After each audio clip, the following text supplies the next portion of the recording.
Hi all, ഇന്ന് നമുക്ക് stroke എന്ന സെക്ഷനാണ് പഠിക്കാനുള്ളത്. കഴിഞ്ഞ ക്ലാസ്സുകളിൽ നമ്മൾ ഫിൽ കമാൻഡുകളെ കുറിച്ചാണ് പഠിച്ചത് അല്ലേ? അതായത് ഫില്ലും സ്ട്രോക്കും രണ്ടും ഡിഫറെൻ്റ് ആണ്. ഡിഫറെൻ്റ് ആണെന്ന് പറയാൻ കാരണം ഫില്ല് നമ്മൾ എന്തിനാണ് യൂസ് ചെയ്യുന്നത്? ഒരു സെലക്ഷൻ ക്രിയേറ്റ് ചെയ്ത് ആ സെലക്ഷനകത്തേക്ക് ഒരു പർട്ടിക്കുലർ കളർ ഫില്ല് ചെയ്ത് അവിടെ ഒരു ഷേപ്പ് ക്രിയേറ്റ് ചെയ്യാനാണ് ഫില്ല് യൂസ് ചെയ്യുന്നതെന്ന് ഞാൻ ഓൾറെഡി പറഞ്ഞു കഴിഞ്ഞു. സോ നമുക്ക് സ്ട്രോക്ക് എന്ന് പറയുന്നത് എന്താണ്? അതൊരു ഔട്ട്ലൈൻ ആണ്. നമ്മൾ ക്രിയേറ്റ് ചെയ്ത ഷേപ്പിന് ചുറ്റും നമുക്കൊരു സോളിഡ് കളറിലോ അല്ലെങ്കിൽ ഒരു ഗ്രേഡിയൻ കളറിലോ നമുക്കൊരു ഔട്ട്ലൈൻ ക്രിയേറ്റ് ചെയ്യാൻ വേണ്ടിയിട്ടാണ് നമ്മൾ എന്ത് യൂസ് ചെയ്യുന്നത്? സ്ട്രോക്ക് നമ്മൾ യൂസ് ചെയ്യുന്നത്.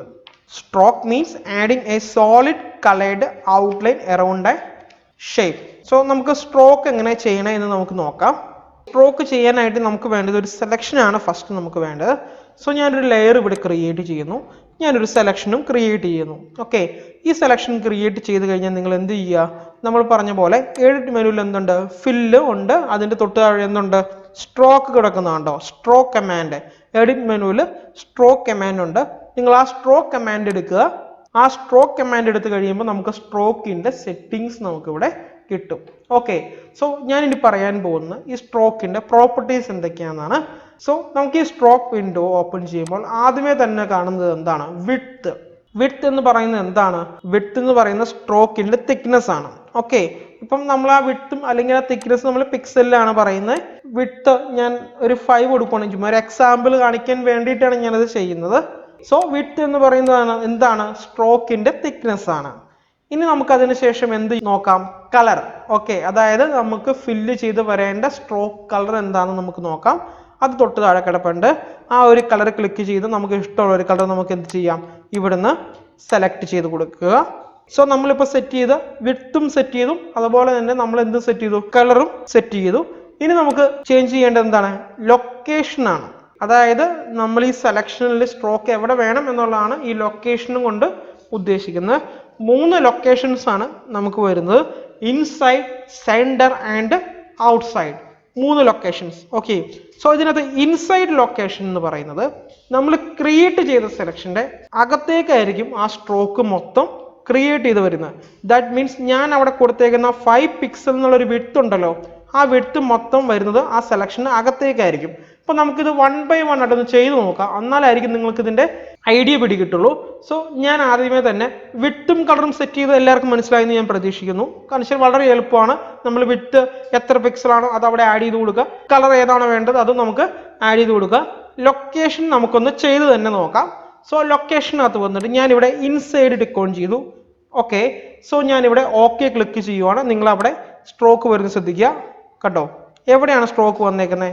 ഞാൻ ജസ്റ്റ് ഒന്ന് സൂം ചെയ്ത് കാണിച്ചു തരാം. ഇത് കണ്ടോ, ഈ സെലക്ഷൻ്റെ അകത്തേക്കാണ് സ്ട്രോക്ക് വന്നേക്കുന്നത് അല്ലേ? കണ്ടോ, സെലക്ഷൻ്റെ അകത്തേക്കാണ് സ്ട്രോക്ക് വന്നേക്കുന്നത്. ഈ ഒരു തിക്നെസ് ആണ് നമ്മളവിടെ വിഡ്ത്ത് എന്നുള്ള പ്രോപ്പർട്ടിയിൽ സെറ്റ് ചെയ്ത് കൊടുത്ത്, അതുപോലെ തന്നെ കളറും നമ്മൾ ചൂസ് ചെയ്ത് കൊടുത്ത് ഗ്രീൻ കളറാണ് ഇതിനകത്ത് വന്നേക്കുന്നത്. സോ ഇതാണെന്ത്? ഇൻസൈഡ് എന്ന് പറയുന്നത്. സെലക്ഷൻ അകത്തേക്കായിരിക്കും സ്ട്രോക്ക് ക്രിയേറ്റ് ചെയ്ത് വരുന്നത്. ഇനി അടുത്ത് നമുക്ക് നോക്കാം സെൻറ്റർ. സെൻറ്റർ മീൻസ് ഞാനിവിടെ സെൻറ്റർ കൊടുത്തു. വിഡ്ത്ത് ഞാൻ 5 എന്നുള്ളൊരു 10 ആക്കി കൊടുക്കുകയാണെങ്കിൽ കുറച്ചും കൂടെ തിക്നെസ് ഉണ്ടായാലും നിങ്ങൾക്കത് വളരെ എളുപ്പത്തിൽ മനസ്സിലാവുള്ളൂ. ഞാനിവിടെ ലൊക്കേഷൻ എന്ത് കൊടുത്തു? സെൻറ്റർ കൊടുത്തു. സെൻറ്റർ മീൻസ് പകുതി സെലക്ഷന് ഔട്ട്സൈഡും പകുതി സെലക്ഷന് ഇൻസൈഡും. അതാണ് സെൻറ്റർ എന്ന് പറയുന്നത്. നമുക്ക് നോക്കാം, ഓക്കെ കൊടുത്ത് നോക്കാം. ഇത് കണ്ടോ, ഈ സെലക്ഷൻ ലൈൻ പോയേക്കുന്നുണ്ട്. ഈ മാർച്ചിങ് ആൻഡ്സ് എവിടെയാണ് വന്നേക്കുന്നത്? നമ്മുടെ ഈ സ്ട്രോക്കിന്റെ കറക്റ്റ് സെൻറ്ററിൽ. ദാറ്റ് മീൻസ് ടോട്ടൽ വിഡ്ത്ത് 10 ആണ്. 5 പിക്സൽ അകത്തേക്കും 5 പിക്സൽ പുറത്തേക്കും. അതാണെന്ത്? സെൻറ്റർ ലൊക്കേഷൻ എന്ന് പറയുന്നത്. ഓക്കെ, ഇനി അടുത്ത് നമുക്ക് നോക്കാം ഏതാണ്? ഔട്ട്സൈഡ്. ഔട്ട്സൈഡ് മീൻസ് മൊത്തം എവിടെയായിരിക്കും? സ്ട്രോക്ക് മൊത്തം വന്നേക്കുന്നത് ഈ ഒരു സെലക്ഷന്റെ പുറത്തേക്കായിരിക്കും വരുന്നത്. അതാണ് ഔട്ട്സൈഡ് എന്ന് പറയുന്നത്. ഓക്കെ, കണ്ടോ, ഈ ഒരു സെലക്ഷൻ റീജിയന്റെ പുറത്തേക്കാണ് ഈ സ്ട്രോക്ക് മൊത്തം വന്നേക്കുന്നത്. സോ അതാണെന്ത്? ഔട്ട്സൈഡ് എന്ന് പറയുന്നത്. അപ്പോൾ ഇത്രയാണ് സ്ട്രോക്കിന്റെ സെറ്റിങ്സ് അറിയാനുള്ളത്. പിന്നെ ബ്ലെൻഡിങ് മോഡ്സ് ഒക്കെ നമ്മൾ അഡ്വാൻസ് സിലബസിലാണ് വരുന്നത്. ഇവിടെ ഒപ്പാസിറ്റി ഉണ്ട്. ഒപ്പാസിറ്റി ഞാൻ പല കമാൻഡുകളിലും ഒപ്പാസിറ്റി പറഞ്ഞാണ്. എന്താണ്? അതിനെ ട്രാൻസ്പെറൻ്റ് ആക്കാൻ വേണ്ടിയിട്ടാണ് നമ്മൾ ഒപ്പാസിറ്റി യൂസ് ചെയ്യുന്നത്. ഞാൻ 50 കൊടുത്തു. 50 കൊടുത്തിട്ട് ഓക്കെ കൊടുക്കുമ്പോൾ ആ സ്ട്രോക്കിന്റെ ഒപ്പാസിറ്റി വളരെ കുറവായിരിക്കും. ഓക്കെ, സോ ഇത്രയുമാണ് നമുക്ക് സ്ട്രോക്കിൽ പഠിക്കാനുള്ള കാര്യങ്ങൾ വരുന്നത്. പറഞ്ഞ മെത്തേഡ് എങ്ങനെയാണ്? ഒരു സെലക്ഷൻ ക്രിയേറ്റ് ചെയ്ത ശേഷം ആ സെലക്ഷൻ എങ്ങനെ സ്ട്രോക്കിലേക്ക് കൊണ്ടുവരാം എന്നുള്ളതാണ് ഞാൻ പറഞ്ഞത്. ആ കമാൻഡ് എടുക്കുന്നത് എവിടെയാണ്? എഡിറ്റ് മെനുവിലാണ് സ്ട്രോക്ക് എന്നുള്ളൊരു കമാൻഡ് കിടക്കുന്നത്. അതാണ് പറഞ്ഞത്. ഇനി ഒരു സെക്കൻഡ് മെത്തേഡ് ഉണ്ട്, അതായത് സ്ട്രോക്ക് ആക്ടിവേറ്റ് ചെയ്യാൻ വേറൊരു സെക്കൻഡ് മെത്തേഡ് വരുന്നുണ്ട്. ആ ഒരു മെത്തേഡ് ഞാൻ പറയാം. നിങ്ങൾ എന്ത് ചെയ്യുക?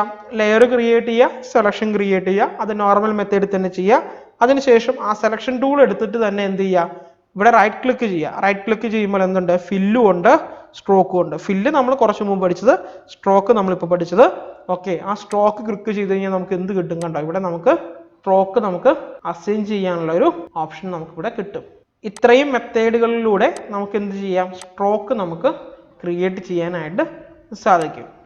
സോ ഇത്രയാണ് നമുക്ക് സ്ട്രോക്കിന്റെ പ്രോപ്പർട്ടീസും എങ്ങനെയാണ് സ്ട്രോക്ക് ക്രിയേറ്റ് ചെയ്യണേ എന്നുള്ള കാര്യങ്ങളൊക്കെ പഠിക്കാനുള്ളത്. സോ എല്ലാവർക്കും ഈ ഒരു ലെസൺ മനസ്സിലായി എന്ന് ഞാൻ പ്രതീക്ഷിക്കുന്നു. നമുക്കിനി അടുത്ത ക്ലാസ്സിൽ അടുത്ത സെക്ഷനിൽ നമുക്ക് കാണാം. Thank you.